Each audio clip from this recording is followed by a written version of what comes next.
A'udzu billahi minasyaitonir rajim. Bismillahirrahmanirrahim. Minum es batu bersamanya.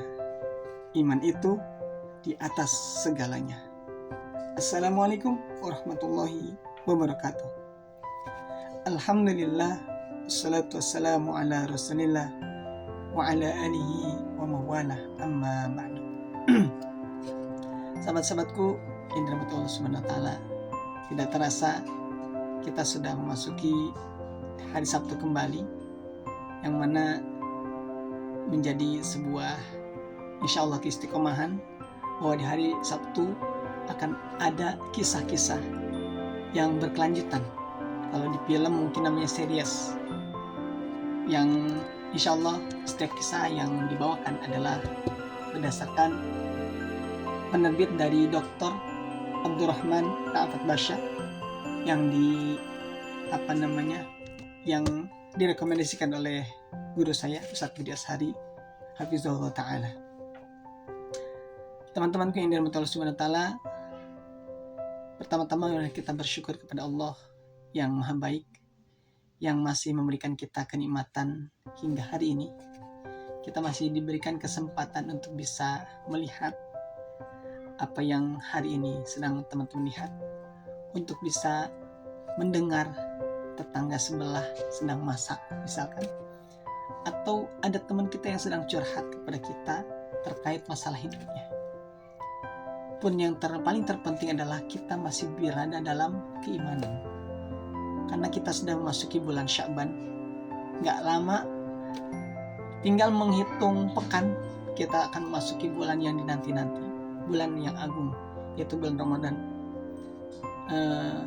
Bulan Ramadan yang begitu dinantikan oleh para sahabat dahulu, termasuk yang nanti akan saya bacakan kisahnya, sahabat yang begitu luar biasa, keimanannya di atas segalanya, teman-teman.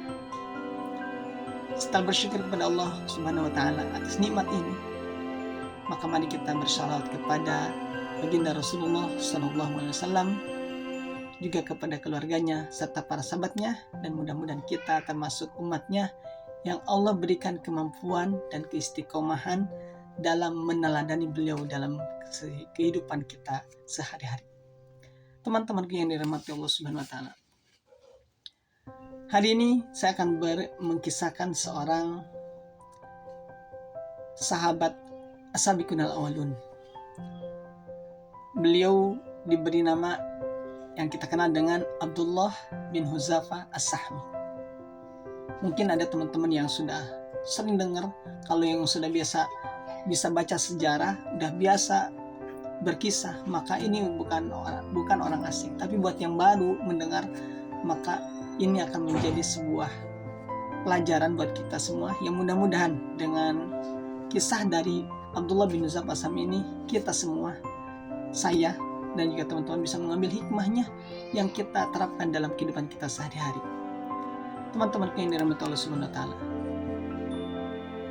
kisah ini bermula ketika Rasulullah sallallahu alaihi wasallam ingin melebarkan sayap dakwah agama Islam,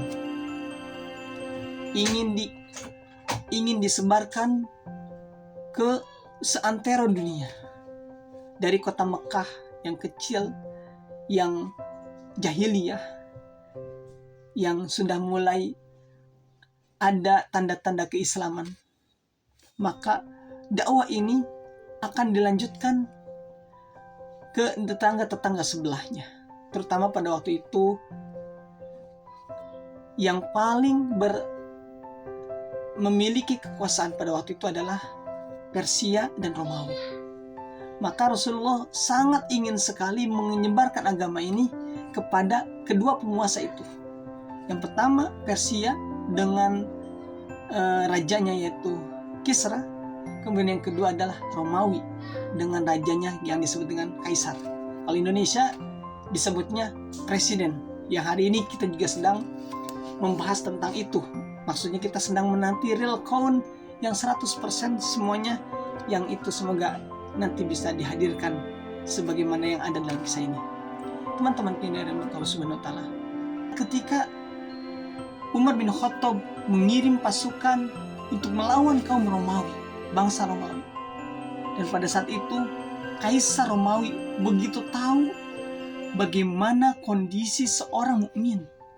Yang terkenal kepada mereka, orang mukmin itu imannya kokoh, teguh pendiriannya, dan gak bisa istilahnya disogok seperti para pejabat hari ini atau para pemimpin hari ini yang mudah sekali disogok. Maka ketika ia mengirimkan pasukannya, maka ia berkata kepada tentaranya, jika nanti ada tawanan dari kaum muslimin, tolong bawa kepadaku.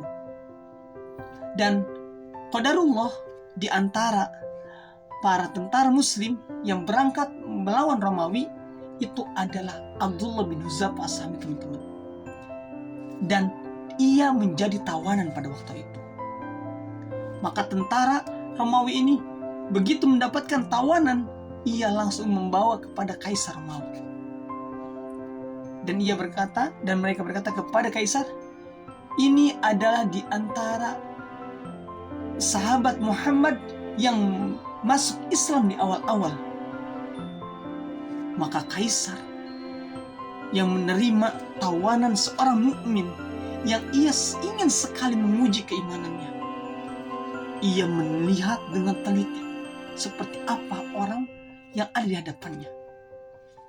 Ia lihat dan ia langsung berkata, aku akan menawarkanmu sesuatu. Maka Abdullah bin Hudzafah As-Sahmi ini berkata, apa itu? Masuklah ke agama Nasrani dan aku akan membebaskanmu serta memberikanmu kedudukan yang terhormat. Maka Abdullah bin Hudzafah As-Sahmi ini dengan keteguhan, dengan kepercayaan diri, ia menjawab, mana mungkin? Kematian 1000 kali lebih aku sukai daripada memenuhi ajakanmu. Maka Kaisar Romawi ini, ia berkata, aku melihat kamu termasuk orang yang pemberani. Jika kamu mengikuti tawaranku, maka aku akan membagi kekuasaan ini denganmu dan kita akan memerintah dan mengontrolnya bersama-sama. Abdullah bin Hudzafah yang pada saat tangannya itu terikat, ia tersenyum. Demi Allah, seandainya apa yang kamu miliki, seandainya engkau serahkan seluruh apa yang kamu miliki dan apa yang dimiliki oleh orang-orang Arab, agar dengan syarat aku meninggalkan agama Muhammad meskipun hanya sesaat, maka aku tidak akan menerimanya. Aku tidak akan melakukannya. Maka Kaisar ini semakin takjub dengan jawabannya. Kalau gitu aku akan membunuhmu. Maka dijawab, lakukan apa yang kau inginkan. Maka seketika raja ini memerintahkan agar Abdullah bin Hudzafah ini diikat di tiang salib. Ia berkata dengan bahasa Romawi kepada pengawalnya, panahlah ia pada tangannya, tapi jangan sampai kena, dengan bahasa Romawi, sehingga hanya ia dengan pengawalnya yang tahu. Maka dipanahlah mendekati tangannya, sambil dia menawarkan agar Abdullah bin Hudzafah As-Sahmi ini meninggalkan agamanya dan masuk ke dalam Nasrani. Kemudian, tapi dia menolak. Kemudian diperintahkan pengawalnya untuk memanah di bagian mendekati kakinya, sambil Kaisar ini masih menawarkan agar ia masuk ke dalam agama Nasrani. Tapi Abdullah bin Hudzafah pun tetap menolak. Maka ia berkata kepada pengawalnya, berhenti. Turunkan ia dari tiang salib. Tolong siapkan bejana yang besar, isi dengan minyak, kemudian taruh di atas tungku api. Maka dilakukanlah perintah Kaisar ini. Dibawa bejana yang besar, diisi dengan minyak, sampai mendidih di atas tungku api. Lalu Kaisar memerintahkan pengawalnya untuk menghadirkan 2 orang tawanan seorang muslim di hadapan mereka. Maka kaisar memerintahkan melemparkan satu di antara dua tawanan itu ke dalam bejana yang sudah memanas, sehingga tulangnya menjadi terkoyak dan menjadi hancur karena panasnya minyak tersebut. Pada saat itu dilakukan, teman-teman, kaisar menoleh kepada Hudzafah As-Sami, kepada Abdullah bin Hudzafah. Ia menoleh sambil mengajak kembali untuk masuk ke dalam agama Nasrani. Tetapi Abdullah bin Hudzafah As-Sami, ia menolak ajakan itu lebih keras daripada sebelumnya. Maka setelah keputusasaan dari Kaisar Romawi ini, ia akhirnya memutuskan dan menyuruh para pengawal untuk membawa Hudzafah sebagaimana dua tawan yang tadi, melemparkannya ke dalam bejana yang panas. Maka pada saat pengawal ini membawa Hudzafah As-Sami, pengawal ini melihat Abdullah bin Hudzafah, ia meneteskan air mata, ia menangis. Dan pengawal berkata, "Kaisar, Abdullah, ia sudah menangis." Maka kaisar ini menganggap bahwa Hudzafah ini udah mulai merasa ketakutan dan takut untuk dimasukkan ke dalam bejana. Maka kata kaisar, "Berhenti, bawa dia kemari." Abdullah yang tadinya akan dilempar ke dalam bejana dibawa kembali kepada kaisar.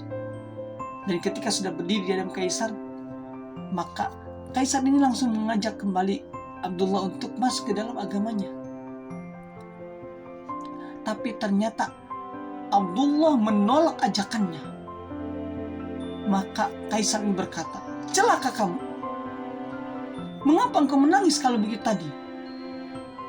Maka seorang Abdullah bin Hudzafah yang menjawab, "Sesungguhnya tangisanku tadi adalah karena aku berkata kepada diriku, sekarang kamu akan dilemparkan ke dalam bejana dan jiwamu akan pergi. Aku sangat ingin sekali memiliki nyawa sebanyak rambut yang ada di dalam tubuhku ini, dan semuanya dilemparkan ke dalam bejana tersebut fi sabilillah." Maka ketika mendengar ucapan ini, teman-teman, kaisar sudah mulai berputus asa dan ia berkata kepada Abdullah bin Hudzafah, "Apakah kamu mau mencium kepalaku? Maka aku akan membebaskanmu." Maka Abdullah bin Hudzafah ini berkata, "Termasuk tawanan kaum muslimin?" Dan Abdullah bin Hudzafah ini, teman-teman, dalam hatinya berkata, "Musuh Allah, aku akan mencium kepalamu, lalu aku akan terbebas beserta kaum muslimin yang lain. Tidak mengapa aku melakukan itu." Maka seketika Abdullah berdiri dan mencium kepala Kaisar Romawi tersebut. Lalu Kaisar Romawi langsung memerintahkan para pengawalnya untuk mengumpulkan kaum muslimin dan menyerahkannya kepada Abdullah bin Hudzafah As-Sami. Teman-teman yang dirahmati Allah Subhanahu wa taala, sekembalinya Abdullah bin Hudzafah ini ke kota Madinah, kemudian berjumpa dengan Umar bin Khattab, ia menceritakan apa yang terjadi. Dan Umar bin Khattab begitu bangga, begitu bahagia ketika mendengar apa yang diceritakan oleh Abdullah bin Hudzafah. Dan Umar ini melihat para tawanan dan berkata kepada mereka, sudah sepatutnya kaum muslimin mencium kepala Abdullah bin Hudzafah As-Sami, dan aku akan mengawalinya. Maka Abdullah bin Hudzafah maka Umar bin Khattab ini, teman-teman, ia berdiri dan mencium kepala Abdullah bin Hudzafah As-Sami. Dan itu sungguh membuat orang lain menjadi mengikutinya, mengikuti Umar bin Khattab mencium kening daripada Abdullah bin Hudzafah As-Sami. Teman-teman yang dirahmati Allah Subhanahu wa taala, ini adalah kisah bagaimana ketika keimanan sudah memuncak di atas segalanya, gak peduli dengan apapun. Dan kita bisa melihat bagaimana seorang Amirul Mukminin, presiden, ketika menyuruh atau mengurus daripada rakyatnya, begitu kelembutan hadir dalam dirinya. Dan bersama dengan itu pula hari ini teman-teman, kita sedang berada di bulan Februari, bulan Maret, udah masuk bulan Maret.